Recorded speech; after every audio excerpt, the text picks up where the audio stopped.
Don't skip. Someone disrespects you publicly without warning. Heat rises in your chest immediately. Words form before you think them through. You react and instantly regret it. The disrespect was their mistake. What followed became yours entirely. You've been taught to stand up for yourself, to never let anyone disrespect you without immediate consequences. But the Stoics understood something crucial. How you respond to disrespect matters far more than the disrespect itself. Wrong reactions hand your power directly to the person who insulted you. This isn't about accepting disrespect or becoming passive doormat. It's about responding from strength rather than wounded ego, protecting your power instead of giving it away freely to anyone who provokes you. Epictetus taught, "It's not what happens to you, but how you react that matters." Your reaction is the only thing you truly control when disrespected. Today, we'll explore 7 things you should never do when disrespected. From reacting immediately to seeking revenge that backfires. Thing number 5 is the most tempting. It feels like justice, but actually proves their disrespect was justified all along. By the end, you'll know exactly which reactions destroy your dignity and which responses preserve your power completely. You'll never hand control to someone who disrespected you again. If you've ever regretted how you responded to disrespect, this will change how you handle it forever. Let's begin. Thing 1. Never react immediately from emotion. Number 1. Never react immediately from emotion. The insult lands and words fly out of your mouth before you think them through. Your face flushes red. Voice rises instantly. You say things you can't unsay. 10 minutes later, you're not angry at them anymore. You're angry at yourself for losing control so completely. Immediate emotional reactions bypass your rational mind entirely. You respond from wounded ego, not wisdom. The words that emerge are designed to hurt back, not to handle the situation effectively at all. These reactions almost always escalate conflict and make you look worse than the person who disrespected you in the first place.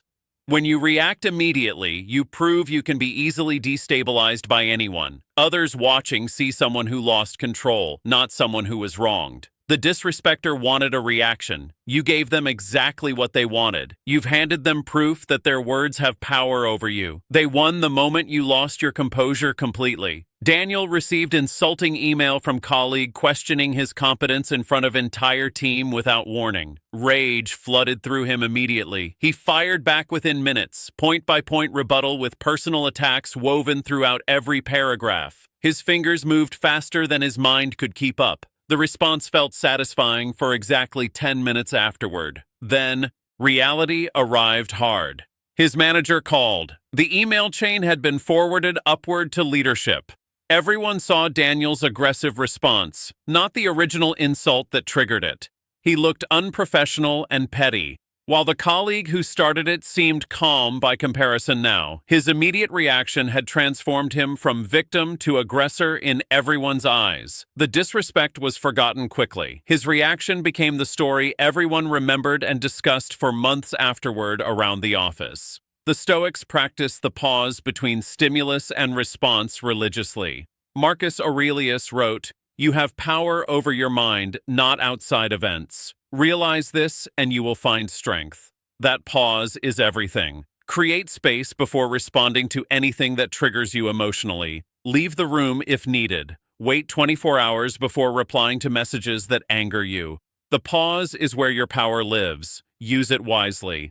When disrespected, implement the 24-hour rule for non-urgent situations. For immediate confrontations, take 3 deep breaths before speaking any words at all. Ask yourself honestly, will this response make me look stronger or weaker to everyone watching? If weaker, stay silent until you can respond from calm strength instead of wounded ego. The pause gives you something immediate reaction never can. Choice. In that space, you decide who you'll be in this moment. That choice is freedom itself. Immediate reactions hand them power. But there's another mistake just as damaging. Over-explaining yourself to someone who disrespected you. That's thing number 2. Thing number 2. Thing 2. Never over-explain or justify yourself. Never over-explain or justify yourself. They insult you and suddenly you're defending your entire life story to them. explaining your choices in detail, justifying your worth with evidence. Every explanation makes you smaller, while they watch you scramble desperately. You've turned their disrespect into your trial, where you're the defendant. Over-explaining puts you in the position of defendant seeking approval from someone who's already shown they don't respect you. You're essentially asking them to validate you after they've demonstrated they won't. The more you explain, the more desperate you appear to everyone watching. Explanations become evidence of insecurity. People who disrespect you aren't confused about who you are. They've made a deliberate choice. No explanation changes a decision they've already made about you. Your detailed defense simply entertains them while confirming they've found someone easily rattled. Each justification signals that their opinion matters so much you'll perform to change it. It never works. Maya's relative dismissed her career choice as not a real job at family gathering in front of everyone. Instead of brief response or silence, she launched into detailed explanation lasting 10 minutes. Her education, her income, her achievements, her future plans, every credential she'd ever earned. 10 minutes of justification to someone eating dessert with smug expression. The relative nodded occasionally, clearly unmoved by any evidence presented so carefully. Others watched Mia perform her worth to someone who'd already decided to dismiss her completely. She'd turned casual insult into formal presentation where she was applicant and he was judge of her entire life. After she finished exhausted, the relative simply said, "If you say so." Nothing had changed except Maya now felt smaller than before. She started explaining herself to someone who didn't deserve explanation at all. Seneca wrote, "We suffer more often in imagination than in reality. The suffering of being misunderstood exists mostly in your head." The Stoics didn't seek approval from those who demonstrated unworthiness to give it. Your worth exists independent of anyone's opinion of you. Those who matter already understand who you are. Those who don't matter don't deserve your explanation. Save your energy for people who've earned it through demonstrated respect over time. When tempted to explain yourself after disrespect, ask honestly, has this person shown they deserve my explanation? Would any explanation actually change their mind about me? If no, to either question, respond briefly, or not at all. You're entitled to your opinion ends the conversation without performance. Your silence speaks louder than any defense ever could to those paying attention. The disrespect reveals them. Your restraint reveals you. Let that contrast speak entirely for itself. If you've ever exhausted yourself explaining your worth to someone who'd already decided not to see it, drop my silence, my power below. Your restraint might free someone still performing for the wrong audience. Over-explaining makes you small, but there's another reaction that destroys your dignity even faster. Seeking validation from everyone about what happened. That's thing number 3. Thing number 3, never seek thing 3. Never seek validation from everyone about it. Validation from everyone about it. You've been disrespected, and now you need everyone to know about it. You tell friends, family, co-workers, anyone who will listen to your story. Each retelling feels like building your case stronger, but you're actually building your reputation as someone who can't handle conflict without an audience. Seeking validation from everyone transforms private insult into public identity. You become the person who was wronged, defined entirely by someone else's actions. Each time you retell the story, you relive the disrespect while others grow tired of hearing it. Your need for agreement signals clearly that you can't validate yourself.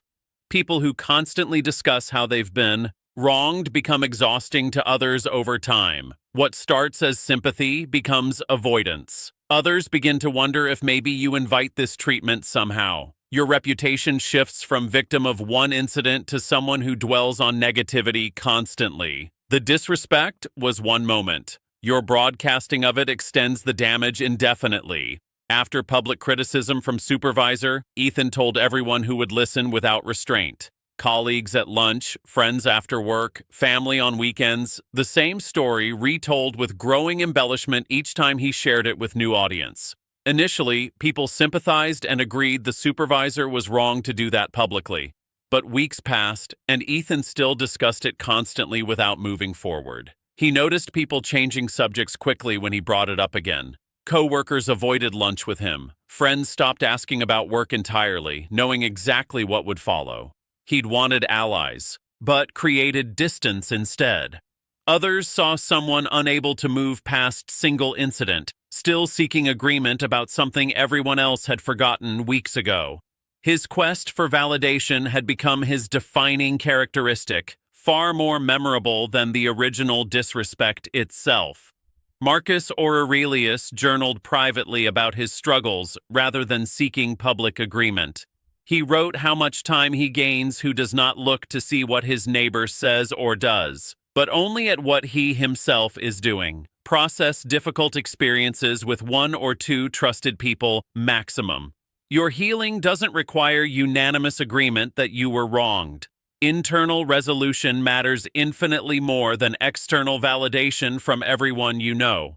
Limit discussion of disrespect to maximum two trusted people who've proven they can listen without gossip. Vent once, process fully, then stop repeating. Ask yourself honestly, am I sharing to process or to gather allies? If gathering allies, you're building case for court that doesn't exist. Handle it, then move forward completely. Your silence about the incident doesn't mean it didn't hurt. It means you've processed it internally and refused to let it become your identity.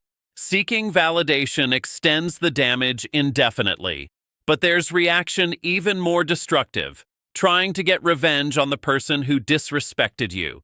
That's thing number 4. Thing 4. Never seek revenge or try to hurt them back. 4. Never seek revenge or try to hurt them back. They disrespected you, so now you'll make them pay for it. You plot, you scheme, you wait for perfect opportunity to strike back. Meanwhile, they've completely forgotten about you while you've made them the center of your mental life entirely. Revenge keeps you psychologically attached to the person who wronged you indefinitely. Every moment spent planning payback is moment they still control completely. You think you're getting justice, but you're actually extending their influence over your thoughts, emotions, and actions without end. Revenge is prison you build for yourself. Revenge rarely provides the satisfaction you imagine it will. If successful, you've lowered yourself to their level, sometimes below it. If unsuccessful, you've wasted energy and revealed your wounded ego clearly to everyone. Either way, you've proven the disrespect affected you deeply enough to reorganize your life around responding to it. They've won by occupying your mind, rentrée. Priya was humiliated by former friend who spread rumors about her professionally without warning. She spent months planning perfect revenge carefully, gathering information, waiting for opportunity, thinking about payback daily before sleep, and immediately upon waking each morning. When revenge finally came, she exposed the former friend's own secret publicly at gathering. The satisfaction lasted approximately 2 hours. Then came the aftermath reality. Others saw her as vindictive. Now the mutual destruction didn't elevate her. It just created 2 damaged people instead of 1. Her reputation suffered alongside her target's reputation equally. Worse, she realized she'd spent 6 months obsessing over someone who probably thought about her rarely. She'd given the best of her mental energy to the worst person in her life. The revenge hadn't freed her. She'd simply extended the relationship on uglier terms indefinitely. Marcus Aurelius wrote, "The best revenge is to be unlike your enemy." The Stoics understood that becoming like those who wrong you is the ultimate defeat. Your character is your victory. True revenge is living so well that their disrespect becomes irrelevant footnote in your extraordinary story. Let your success speak while they fade into irrelevance. That's the only revenge worth pursuing. When revenge fantasies arise, redirect that energy immediately. Ask, what would I accomplish if I spent this mental energy on my own growth instead? Channel the anger into fuel for success they'll witness from distance. The best revenge isn't hurting them back. It's becoming someone so elevated their opinion becomes meaningless to you. While they're stuck where they've always been, you're moving forward to places they can't reach. They disrespected you once. Don't give them lifetime occupancy in your mind. That's the revenge they don't deserve. If you've ever wasted months plotting revenge only to realize they'd already forgotten you, subscribe so we can keep building freedom from that prison together. Revenge extends their control over you. But there's another reaction that's equally self-destructive, stooping to their level in the moment. That's thing number 5. Thing 5, never stoop to their level. 5, never stoop to their level. They insult you, so you insult back harder. They're rude, so you're rudder. You match their energy perfectly, and in doing so, you prove you were never above them to begin with. You've become exactly what they accused you of being. Matching someone's negative behavior validates their approach entirely. You demonstrate you're capable of the same disrespect you're supposedly offended by. Others watching no longer see victim and aggressor. They see two people behaving badly together. The moral high ground disappears the moment you step down to meet them where they stand. When you stoop to their level, you retroactively justify their treatment of you. They can now point to your behavior as evidence they were right all along about you. Any sympathy others had for you evaporates instantly. Witnesses remember two people fighting, not who started it first. You've transformed clear wrong into murky mutual conflict where nobody wins. Omar was publicly mocked by competitor at industry event. Something about his small company and cute little operation. Rage surged through him instantly. He fired back about the competitor's recent failures, their desperate marketing, their declining reputation, point by point, equally cutting. Both left the conversation angry, but Omar noticed something disturbing afterward. People who witnessed it avoided both of them equally now. He heard himself described as just as bad as the person who started it. The competitor's disrespect was forgotten in the matching response. Omar had taken clear aggressor and transformed situation into mutual combat where both parties looked unprofessional and petty together. He'd had the moral high ground and abandoned it for momentary satisfaction of hitting back. That satisfaction cost him far more than the original insult ever could have. Epictetus taught that we cannot control what others do, only how we respond to it. The Stoics maintain dignity precisely because they refuse to let others dictate their behavior through provocation. Your response reveals your character, not theirs. Let their behavior expose them while yours elevates you. The contrast itself becomes your statement. No matching required. When tempted to match negative energy, pause and ask, what would someone I deeply admire do right now? Channel that person instead of your wounded ego. Respond in way that makes you proud tomorrow, not satisfied momentarily today. Your dignified response becomes the story, not the disrespect that triggered it. Let them be remembered for what they did. Let yourself be remembered for who you remained despite it. They showed their level. You protect yours. That's the only win that actually matters. Stooping to their level destroys your moral authority. But there's another mistake that signals weakness even more clearly, constantly reminding them of what they did. That's thing number 6.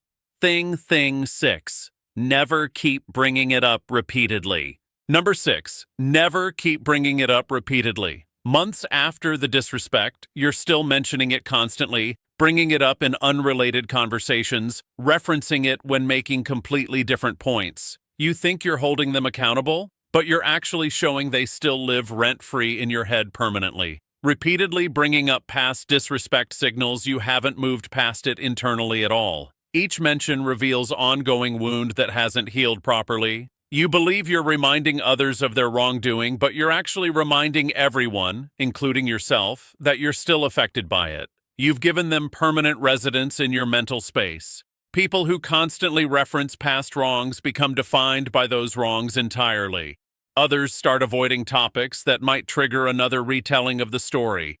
The person who disrespected you has moved on completely with their life, while you remain stuck at that moment indefinitely. Your repeated mentions give their words power they never deserved, extending influence that should have expired long ago. Leah was betrayed by business partner 2 years ago. The wound was real and the wrongdoing was genuine.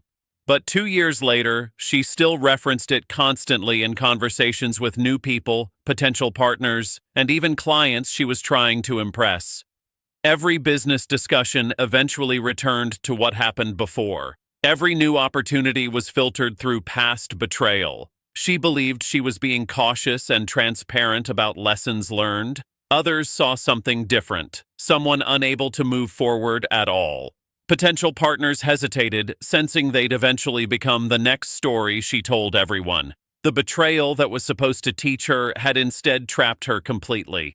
Her constant references weren't protecting her from future harm. They were signaling to everyone that past harm still controlled her present entirely. The partner had moved on to new ventures successfully. Leah remained frozen in that moment of betrayal indefinitely. Seneca advised, "Cease to hope, and you will cease to fear." Applied here. Cease to dwell, and you will cease to suffer from past disrespect completely. The Stoics practiced present moment focus deliberately. What happened is done completely. Constant reference keeps it alive artificially. Extract the lesson, implement the change, then release the story entirely. Your growth is proof you've learned. Constant reminders aren't necessary. Give yourself deadline. After processing period, you no longer discuss the incident unless directly relevant to current situation. When urge to mention it arises, ask what purpose does this serve right now? If no clear purpose exists, redirect the conversation forward. Your silence about the past demonstrates you've risen above it completely. Your constant reference to it demonstrates you're still underneath its weight. They wronged you once. Don't give them power to wrong you daily through your own repeated remembering. Constant reminders keep you trapped in the past.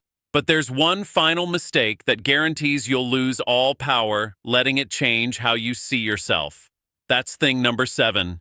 Thing 7. Never let it define your self-worth. 7. Never let it define your self-worth. They called you something once. Now you question yourself constantly. Their words echo in your mind during quiet moments.